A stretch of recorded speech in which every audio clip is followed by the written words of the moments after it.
Vamos a hablar de un nuevo capítulo de lo que ocurre con las universidades y con nuestro sistema científico y tecnológico. A partir del 15 de abril, la UBA comunicó algunas medidas por no poder hacer frente a la falta de presupuesto que provoca el gobierno libertario. Medidas que hace mucho tiempo no se veía en la Universidad de Buenos Aires. Primero, la no utilización de servicios de aire acondicionado frío-calor. El apagado de la iluminación en aulas y oficinas si es de día. La no utilización de calderas de gas. Así que cuando venga el invierno te la cuento. Y la utilización de ascensores de las universidades solo en casos en que se requiera para personas con alguna discapacidad o en situaciones de emergencia. Es decir, si hay algún accidente, alguna cosa que requiera velocidad, se usan los ascensores. Si no, se reservan porque, como dijo el presidente, no hay plata. Por lo menos no hay plata para las universidades, ¿no? Sí para otras Adorni, cosas. sí. Adorni, aviones daneses que vaya a saber uno cuando se usen y demás.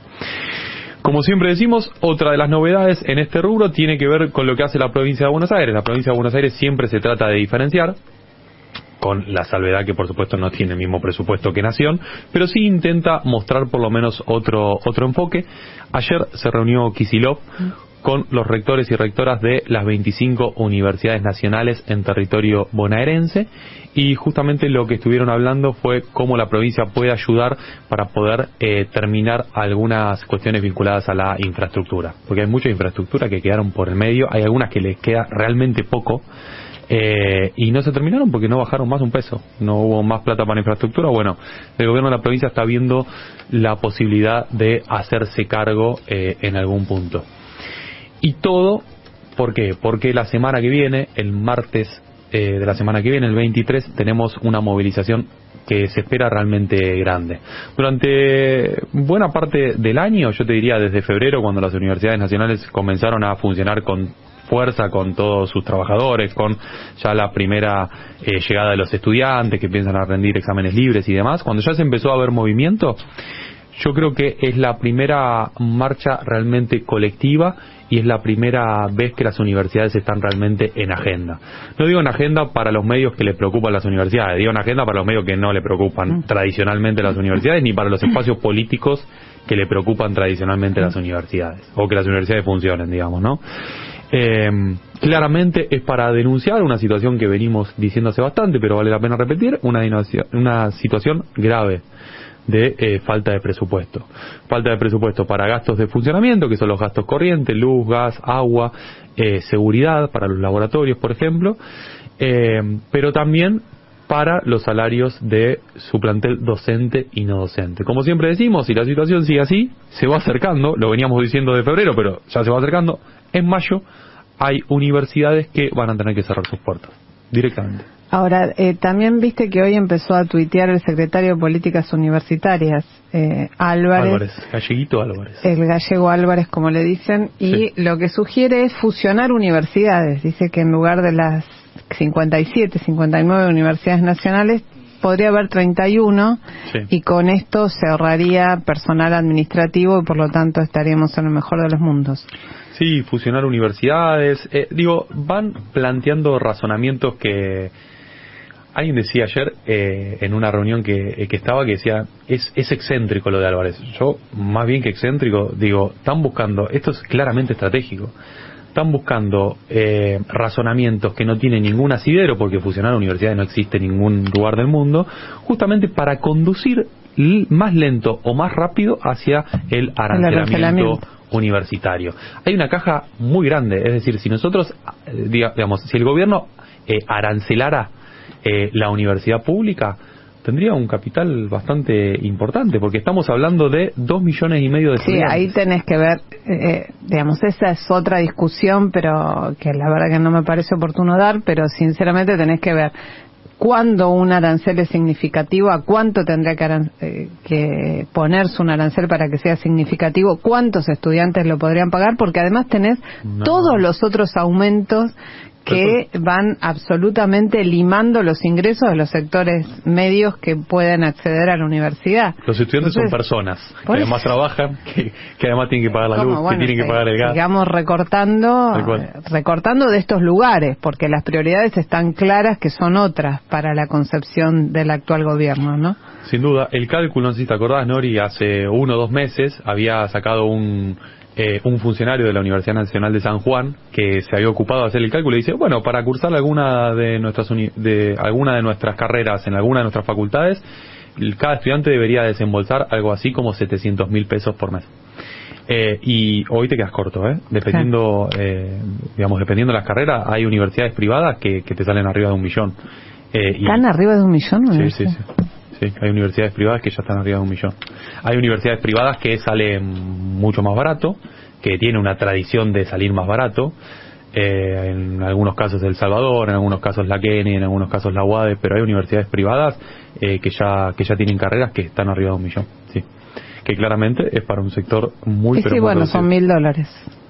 Son $1.000. Es que esa es la cuenta que hacen. Todo lo traducen en dólares como si todos cobraran en dólares después, ¿no? Claro, sí, los precios son en dólares, los salarios son en pesos, está claro. Bueno, gran marcha para el 23 de abril. En medio de todo esto, la incógnita de siempre es qué pasa con los estudiantes, ¿no? Que es una pregunta.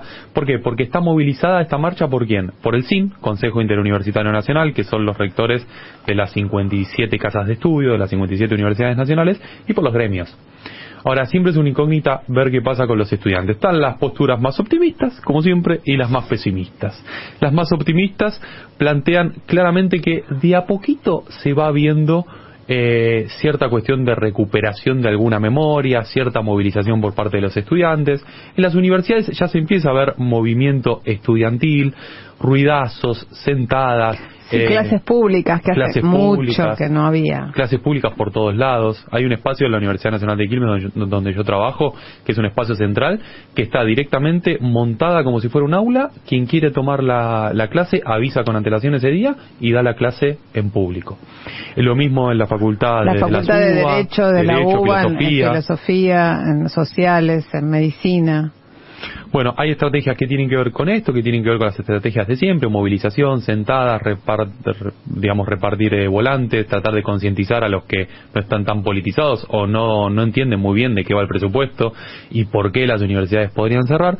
Y por otro lado están, por supuesto, las posturas más pesimistas que dicen, bueno, hay que ser cautos, no hay que pedirle tanto a los jóvenes, porque hay que recordar que los jóvenes, más allá de que asistan o no a la universidad pública, es la franja etaria que más votó al gobierno. Con lo cual va a ser difícil que ya sostengan su primera contradicción. Una contradicción que la semana pasada sostuvo el vicerrector de la UBA, Emiliano Jacobiti, que dijo en una charla con Tomás Rebord, dijo, bueno, es una contradicción esto de estudiar en la UBA y apoyar el gobierno de Milei. Enseguida salieron libertarios, es decir, pibes y pibas que bancan al gobierno de Javier Milei, a decir, con una campaña siempre por redes, yo soy tal y estudio en la Universidad de Buenos Aires la carrera tal, y en las elecciones, en las PASO, en las generales y en el balotaje voté a Javier Milei. Apoyo fervientemente a Javier Milei y soy estudiante de la UBA. Con lo cual, tal contradicción que dice nuestro vicerrector, no se validan todos los casos. Bueno, mañana está convocado también un abrazo a la Facultad de Medicina y al Hospital de Clínicas, ¿no? Y al Hospital de Clínicas, sí. Hoy hubo un abrazo también, vamos a asistir a bastantes abrazos, al Polo Científico y Tecnológico. Hoy científicos y científicas del CONICET entregaron más de 1.000 cartas, a las autoridades del sistema, cartas firmadas por investigadores e investigadoras internacionales, de entre ellos 68 premios Nobel. Es decir, más de 1.000 cartas, es un montonazo. Yo hoy le preguntaba a un científico, a Jorge Hefner, un inmunólogo muy importante que en general conduce estas iniciativas, le decía, ¿y esto le llega al jefe de gabinete, le llega a Daniel Salamone, que es el presidente del CONICET? Sí, ellos comprenden muy bien cuál es la situación, no es que no la ven. Ellos comprenden muy bien, saben perfectamente lo que están haciendo y desde mi perspectiva saben hasta dónde ajustar, me decía. Yo creo que en algún momento esto se les va a salir de las manos y están jugando con esto. claramente después para ver qué es lo que pueden sacar por intermedio de lo que ellos quieren, que son las leyes, la ley ómnibus, los decretos lograr apoyo a través de presión en ámbitos que desde muchos puntos de vista están hiperlegitimados, como son las universidades. Bueno, hoy todo está en discusión, ¿no? Creíamos que la ciencia y las universidades estaban hiperlegitimados. Hoy, a partir de ese corrimiento hacia la extrema derecha, parece que se habilitan un montón de contenidos que vale la pena y que hay que salir a explicar nuevamente. ¿Por qué universidad pública? ¿Qué se hace en la universidad pública? ¿Por qué tienen funciones sociales? Y demás. Entre medio de todo esto, como yo decía, bueno, una historia muy fuerte del movimiento estudiantil, luchando básicamente por muchas veces peleas que son sociales, que van más allá de las universidades. 1918, reforma estudiantil, después tuvimos la creación de la FUBA, de la Federación Universitaria Argentina. 1960, todos los movimientos que se dieron en simultáneo en todos los países del mundo. Más allá que siempre nos acordamos del Mayo francés, hubo más de 100 revoluciones. Esto lo documenta muy bien una investigadora que a mí me gusta mucho, se llama Valeria Manzano, que es de Universidad Nacional de San Martín y del CONICET. 1990, es decir, no hace tanto, 30 años, tuvimos una lucha estudiantil muy fuerte contra dos leyes muy importantes de esa época, la Ley Federal de Educación y la Ley de Educación Superior.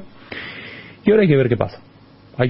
Es realmente todo una incógnita. ¿Por qué? Porque buena parte de los que piensa de manera optimista, yo trato de pensar de manera optimista, muchos estudiantes se están formando y se formaron durante los últimos años con un montón de derechos ya ganados, un montón de derechos ya obtenidos.